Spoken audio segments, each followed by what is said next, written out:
So what we see here is an increasing interest from both the public and private sectors because SAF is becoming strategically important for aviation decarbonization and energy transition goals.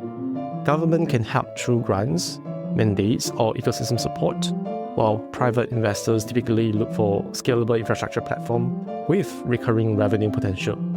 So from a financing perspective, the key is reducing execution risk step by step.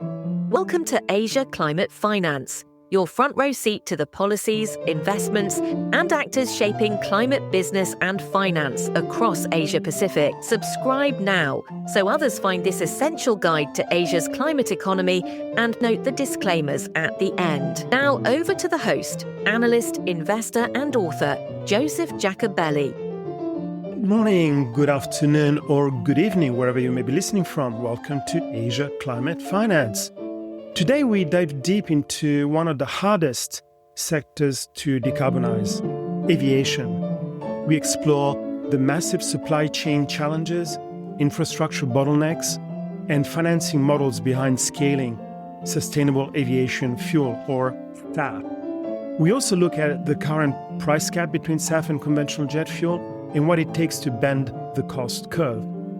Joining us to break down these complex dynamics is Chong Yee, the Chief Financial Officer of FlyORO Technologies. Chong Yee started his career as an engineer before moving into finance. He now sits at the intersection of engineering, infrastructure, and climate tech investment. FlyORO focuses on the critical last mile blending and distributed logistics needing to get SAF into airports efficiently.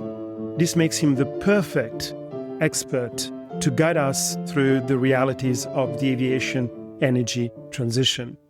As always, we love to hear from you. Please send your comments or ideas to the email address mentioned at the top of the show notes, acfpod@outlook.com, acfpod@outlook.com. Enjoy the show. Hello, Chong Yee. Hi, how are you today?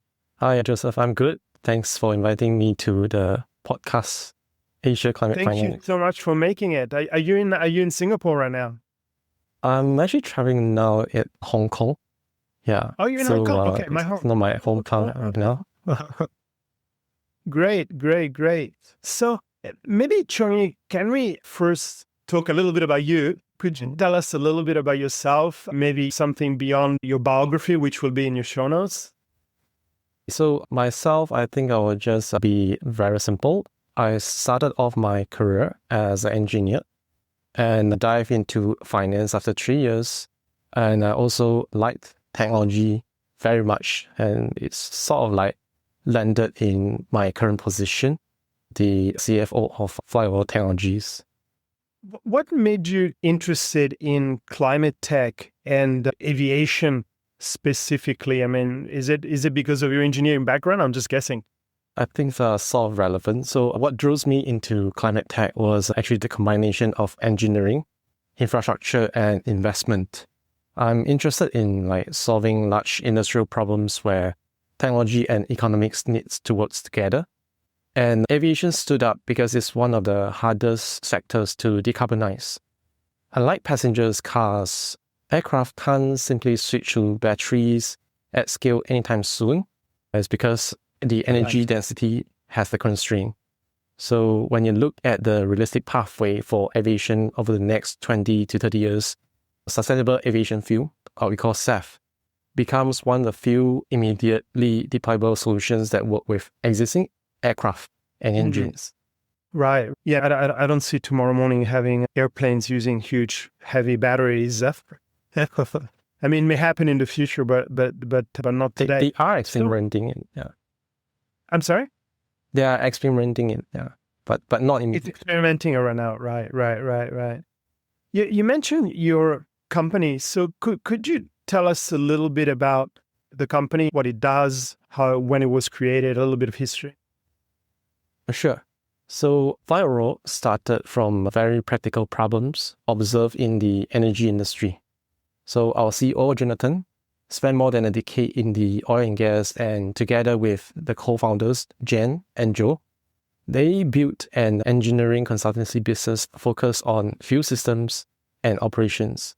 Through that work, the team developed proprietary precision blending technology for fuels and chemicals. So when the SAF market started accelerating globally, we realized that the technology was highly relevant to a new challenge emerging in aviation. So a lot of attention was going into the SAF production, but the infrastructure for blending and delivering SAF was lagging behind. So SAF is distributed by nature. It comes from different feedstocks and producers across multiple locations. But today's aviation fuel infrastructure was designed for centralized fossil fuel supply chains. So this creates significant logistic friction and cost in getting SAF efficiently into airports and aircraft operations. So the FlyORO focus on solving the last mile blending and logistic gap through distributed blending infrastructure. Over the past 4 years, the team, our founders, commercialized the technology from an IP into an operational pilot unit, which is now deployed in Western Australia. So you mentioned a little bit about the FlyORO focuses on the supply chain side of SAF. Why is that piece of the puzzle so critical, and how do you work with airlines? How do you work with fuel producers, and how do you work with regulators to make it all connect? The SAF conversation is often centered around fuel production, but scaling SAF is really a supply chain challenge as well. So even though enough SAF is produced, it still needs to be blended, certified, transported, and delivered into existing aviation systems safely and efficiently.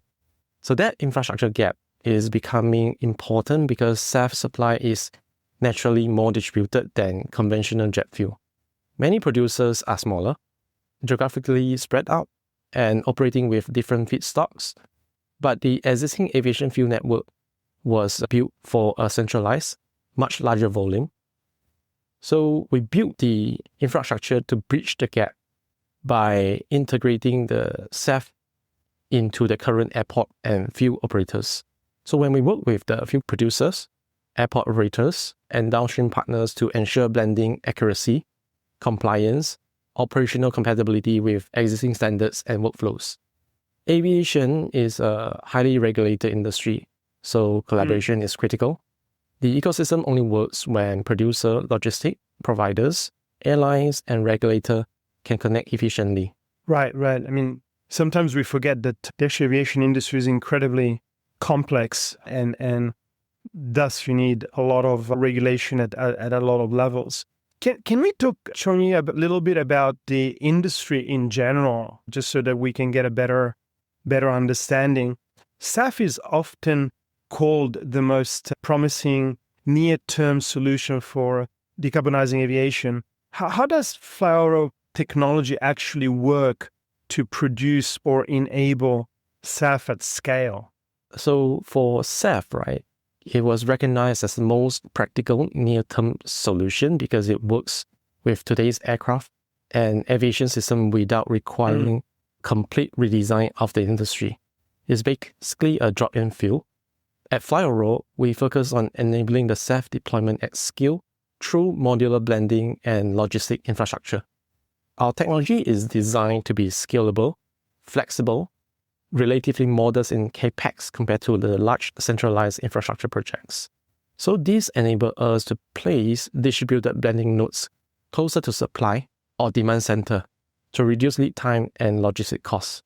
So for example, when we deploy a unit at the airport, it can shorten the SAF purchasing lead time from months to weeks, while giving the airport operators and fuel suppliers greater inventory flexibility and purchasing optionality. Got it. The aviation industry has ambitious net zero targets, right? But SAF still makes up less than something like 1% of global jet fuel. What's the biggest bottleneck right now? Is it technology, policy, investment? What's the biggest bottleneck? I think it's really a combination of all three. But today, the biggest bottleneck is scaling the overall ecosystem fast enough. So the industry already knows SAF works technically. Aircraft use it today with approved landing limits.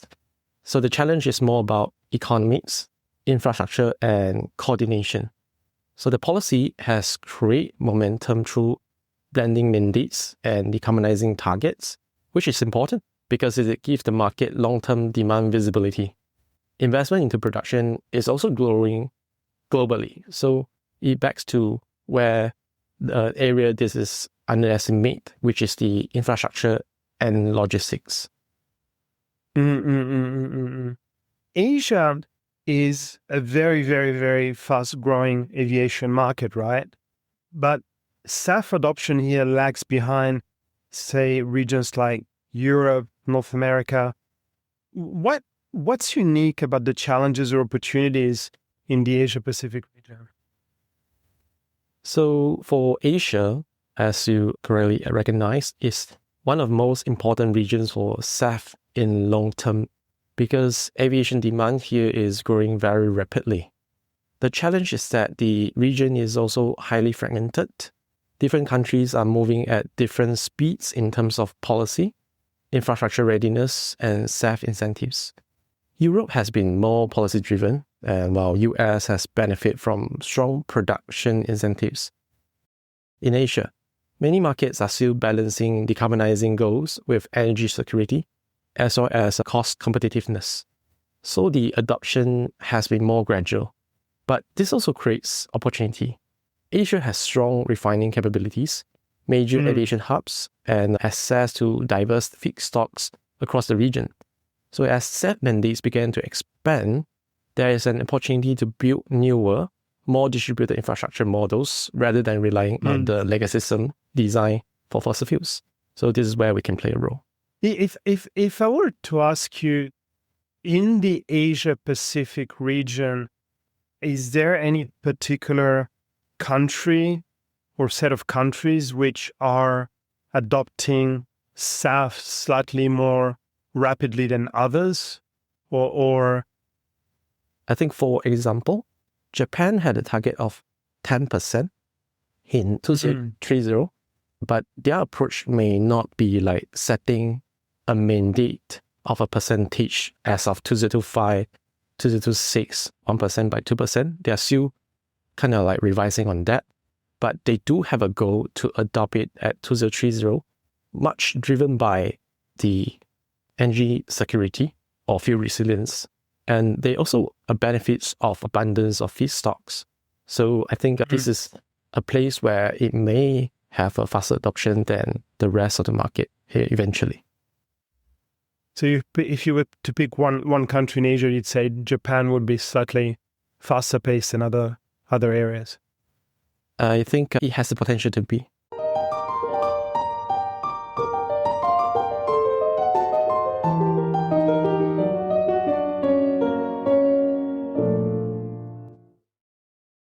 Let's move to talk a little bit about finance. Let's talk about economics. Now, SAF is still much more expensive than conventional jet fuel, although in recent weeks, jet fuel has been going up a lot. How do you see the cost curve bending, and what needs to happen to make SAF more price competitive? Is it simply economies of scale? Is that all it takes? I think we can't run away from the economy of scales, but SAF today is expensive than conventional fuel today is because it's in the early scaling curve. So production volumes are relatively low, feedstock supplies are limited, and also when mentioned, the infrastructure ecosystem is still developing. If you look at historically, the energy transition tend to become cheaper as scale improves. We've seen that in solar, we've seen that in battery, and other clean technologies. For SAF, I think three things need to be in place to bend the cost curve. So just now we mentioned about the economic of scales. More efficient and larger plants will reduce the unit cost over time. This is for sure. And the second thing is the stable policy support, because mandates and incentives give producer and investor confidence to commit a longer term capital. And the third part will be the logistic efficiency. So this is the three things that goes hand in hand that we think will bend the cost curve. Got it. Climate finance is a hot topic. How does one pitch SAF projects to investors who might see them as high risk or long payoff bets? I think today investors are becoming more disciplined around climate investments. So they're not looking only at the sustainability narrative. They also want to see real commercial drivers, clear unit economics, and a credible path to scale. So for SAF, the good news is that demand is increasingly supported by policy mandates, airline decarbonization commitments, and corporate pressure to reduce emissions. And this kind of like proof that it's not purely a voluntary market anymore. As FlyORO, we position ourselves as infrastructure enablers rather than purely betting on the future fuel prices. We focus on solving an operational bottleneck that exists today as SAF volume grows. Investors generally respond well when they see a solution that improves efficiency, reduce logistic friction, and can integrate into the existing industry systems. So I think climate infrastructure is gradually being viewed as less a niche ESG category, but more as the next generation of industrial and energy infrastructure. This shift is important because it changed the conversation from a high-risk climate bet to essential infrastructure for the energy transition. Talking about CapEx, I think at the beginning you did mention something about FlyORO not requiring as much upfront CapEx as some other technologies. So actually SAF projects often require very significant upfront capital. So how does FlyORO structure partnerships or financing models to attract both public and private investment, especially in a market where returns may take years to actually materialize? Yeah, thanks, Joseph. This is a question I think of day in, day out. So one of the realities in climate infrastructure is that no single stakeholder can scale the ecosystem alone, right? And SAF projects often require long development cycles and meaningful upfront capital. You're entirely correct. So partnership structures become very important. What we do here is we focus on building commercially practical models with clear operational volumes from the start. Because we are solving infrastructure and logistic bottlenecks, our deployments can often be tied to immediate industry needs rather than depending solely on long-term fuel price assumptions. So what we see here is an increasing interest from both the public and private sectors because SAF is becoming strategically important for aviation decarbonization and energy transition goals. Government can help through grants, mandates, or ecosystem support, while private investors typically look for scalable infrastructure platform with recurring revenue potential. So from a financing perspective, the key is reducing execution risk step by step. So proving the technology, demonstrating operational performance, securing industry partners, then scale progressively.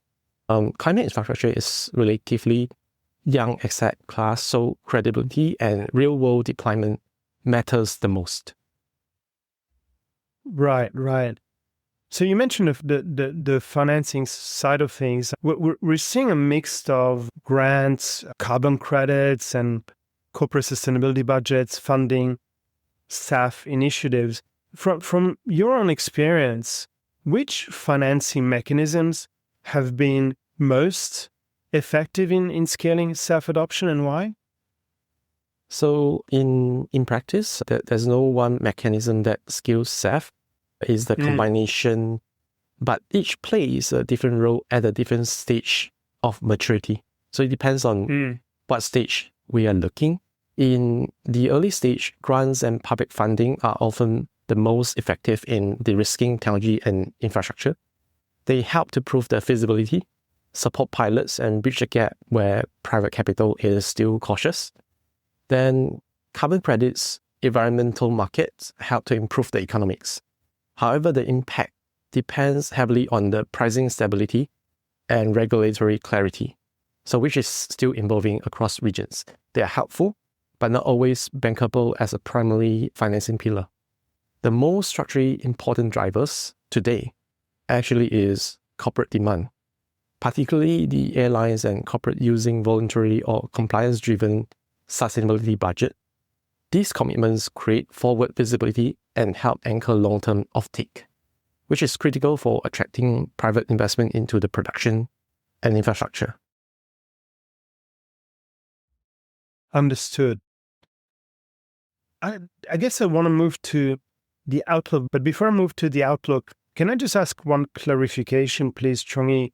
When it comes to SAF, and I know this is a very general question, but what is the price gap today as we speak between SAF fuel and jet fuel? And I understand that SAF fuel in Australia versus Japan versus China is going to be completely different, but very roughly speaking, is the gap like massive? Are we talking about 2x, 3x, or are we talking about a certain percentage? We are talking about like 3 to 5x, depends on which regions that you're looking at. Right. And a direct price comparison sometimes is also not easy. So this also needs some improvements, but it is still having a big gap, I would say. So very broadly speaking, very generally speaking, depending on the region, we're talking about 3x to 5x. Correct.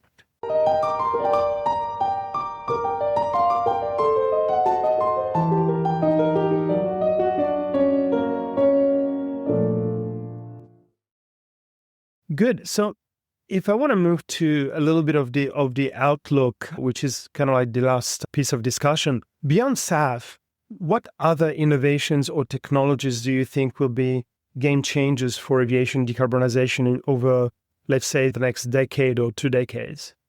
Sure. So beyond SAF, I think the next decade of aviation decarbonization will be driven by a few parallel tracks rather than a single breakthrough. First, I would say efficiency improvement in the aircraft and operations. Things like aerodynamic design, lighter materials, and more optimized flight routing. These are incremental individually, but collectively, they meaningfully reduce fuel burn across a global fleet. And the second, I would say, is the electrification for short-haul aviation. The battery technology, as mentioned earlier, still has the energy density limitations. So this will likely start with a smaller aircraft and regional routes. So it can play a role in the specific segments of the market. The third is the hydrogen, but this is often discussed as a long-term option.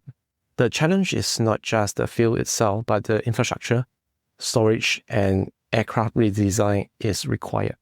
So in the near to mid-terms, most of the decarbonization impact will still come from making SAF work at scale.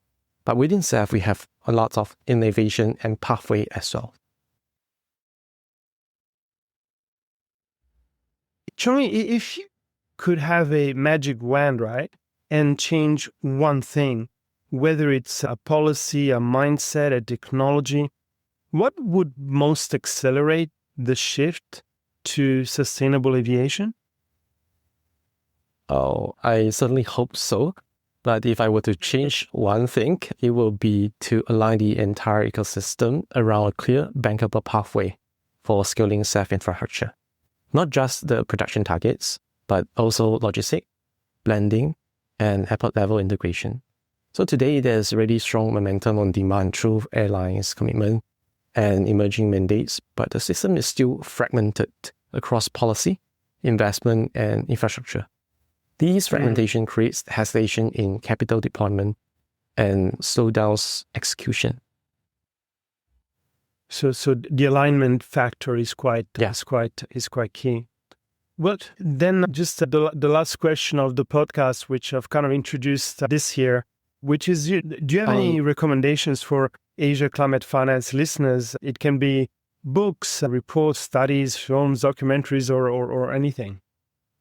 I recommend McKinsey's work on making net zero aviation possible and IATA's SAF roadmap. It explains the real-world challenges behind scaling aviation decarbonization. So I also think one of the most important takeaways for listeners is that aviation decarbonization is ultimately a system challenge. It is not only about inventing cleaner fuel, but also aligning policy, infrastructure, and investment to scale the solution commercially.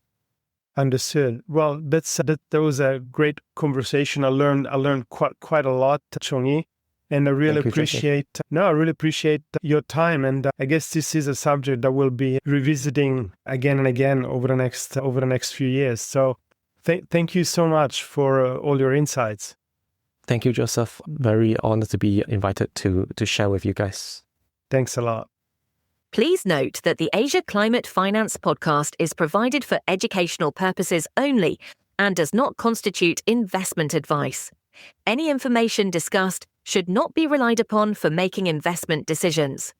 Listeners should always seek advice from a suitably qualified and authorized investment professional.